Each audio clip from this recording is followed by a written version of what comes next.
যারা এই দেশ থেকে পালিয়ে গিয়েছে 1 বছর আগে, তারা যখন এই দেশের মানুষের টুটি চেপে ধরেছিল, তারা এই দেশের মানুষের বাক স্বাধীনতা কেড়ে নিয়েছিল, তারা এই দেশের মানুষের ভোটের অধিকার কেড়ে নিয়েছিল, তারা শুধু ভোটের অধিকার কেড়ে নিয়েই সন্তুষ্ট থাকেনি, তারা শুধু সাধারণ মানুষের কথা বলার অধিকার কেড়ে নেই সন্তুষ্ট থাকে নাই, তারা ইলিয়াস আলী, জুনায়েদ, দিদারের মতন শত হাজারো মানুষকে তারা হত্যা করেছিল সেদিন। তারা বাংলাদেশের লক্ষ লক্ষ বিএনপি সহ লক্ষ লক্ষ সাধারণ মানুষকে গুম খুনের মামলা দিয়ে জর্জরিত করেছিল।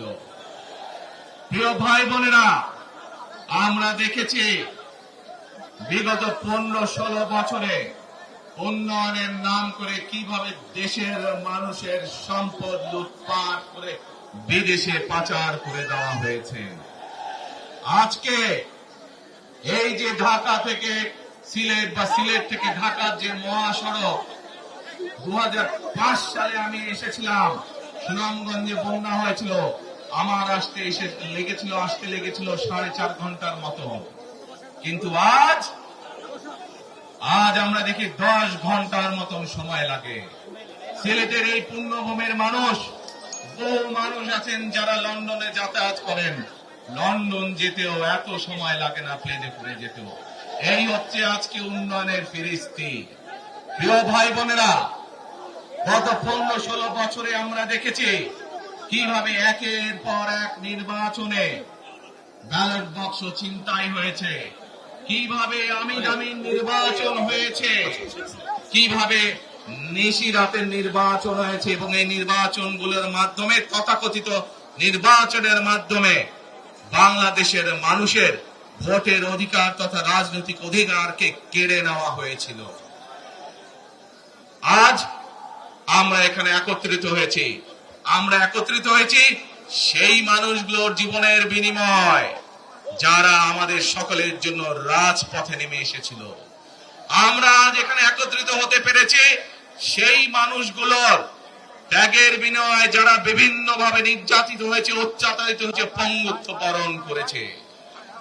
2024 সালের 5ই আগস্ট ছাত্র জনতার অভ্যুত্থানের ভিতর দিয়ে বাংলাদেশের মানুষ 71 সালে যেভাবে দেশকে স্বাধীন করেছিল, 2024 সালের 5ই আগস্ট সেই স্বাধীনতাকে বাংলাদেশের মানুষ রক্ষা করেছে তাদের অধিকারকে প্রতিষ্ঠিত করার জন্য।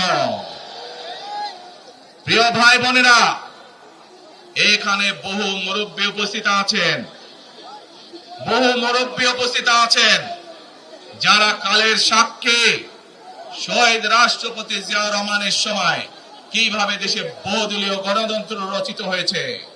বহু ভাই বোনেরা এখানে উপস্থিত আছেন যারা কালের সাক্ষী দেশ ও নেত্রী খালেদা জিয়ার সময় কিভাবে দেশে সংসদীয় গণতন্ত্রের ভিত্তি রচনা করা হয়েছিল।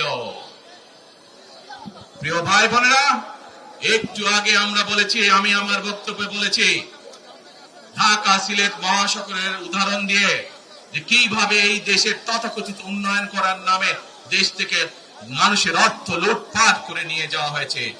আমরা এই অবস্থার পরিবর্তন করতে চাই। প্রিয় ভাই বোনেরা, আপনারা কি আমার সাথে আছেন এই অবস্থার পরিবর্তন করতে? আলহামদুলিল্লাহ। প্রিয় ভাই বোনেরা, আমরা সারা বাংলাদেশের কৃষক ভাইদের পাশে দাঁড়াতে চাই। যদি ইনশাআল্লাহ আপনারা আগামী 12 তারিখে ধানের শীষকে জয়যুক্ত করতে পারেন, আমরা ইনশাআল্লাহ সারা বাংলাদেশের কৃষকদের পাশে তাহলে দাঁড়াতে পারবো। দাঁড়াতে চান কৃষক ভাইদের পাশে? আলহামদুলিল্লাহ। প্রিয় ভাই বোনেরা, আমরা দেখেছি শহীদ রাষ্ট্রপতি জিয়াউর রহমানের সময় এইভাবে খাল খনন করা হয়েছিল সারা বাংলাদেশে, এবং সেই খাল খনন করার মাধ্যমে কৃষকদের সেচ সুবিধা সহ মানুষের পানির সমস্যার সমাধান হয়েছিল। জানেন আপনারা এটা? খাল খনন নিয়ে কে কে জানেন? কে খাল খননের কথা শুনেছেন? এই তো হাজারো মানুষ হাত তুলেছে। প্রিয় ভাই বোনেরা, বিএনপি ইনশাআল্লাহ 12 তারিখের ভোটে নির্বাচিত হলে আমরা আবার খাল খনন কর্মসূচি শুরু করতে চাই। এ সারা দেশে, সিলেটের 12 সারা দেশে খাল খনন শুরু করতে চাই। কারা কারা খাল খনন করতে চান? আলহামদুলিল্লাহ, আমরা দেশে খাল কাটবো, দেশের নদীতে পানি নিয়ে আসবো, খালে বিলে পানি নিয়ে আসবো। কেন? আপনাদের মনে আছে কয়েক বছর আগে কিভাবে ওই পাশ থেকে পানি ছেড়ে দেওয়া হয়েছিল, সারা সিলেট শহর ভেসে গিয়েছিল বন্যার পানিতে, মনে আছে? সেজন্যই আমরা বলেছি একটি কথা, আমরা দেখেছি গত 15-16 বছর কিভাবে এই দেশকে অন্য দেশের কাছে বন্ধক দিয়ে দেওয়া হয়েছিল। সেজন্যই আমি বলেছি, দিল্লি নয়, দিল্লি নয়, নয় অন্য কোন দেশ, সবার আগে বাংলাদেশ। প্রিয় ভাই বোনেরা, আমি আরেকটি কথা বলেছিলাম, যখন স্বৈরাচার এই দেশের মানুষের ঘাড়ে চেপে বসেছিল, সেই কথাটা ছিল টেক ব্যাক বাংলাদেশ। মনে আছে? যে আমরা টেক ব্যাক বাংলাদেশের অর্ধেক পথে, হাফ পথে এসে দাঁড়িয়েছি, অর্ধেক পথে এসে দাঁড়িয়েছি। দেশকে আমরা স্বৈরাচার মুক্ত করেছি, আমরা গণতন্ত্রের প্রতিষ্ঠার যাত্রা শুরু করেছি। এখনো সেই যাত্রা শুরু হয়নি। 12 তারিখে ধানের শীষকে নির্বাচিত করার মাধ্যমে গণতন্ত্রের সেই যাত্রা শুরু হবে।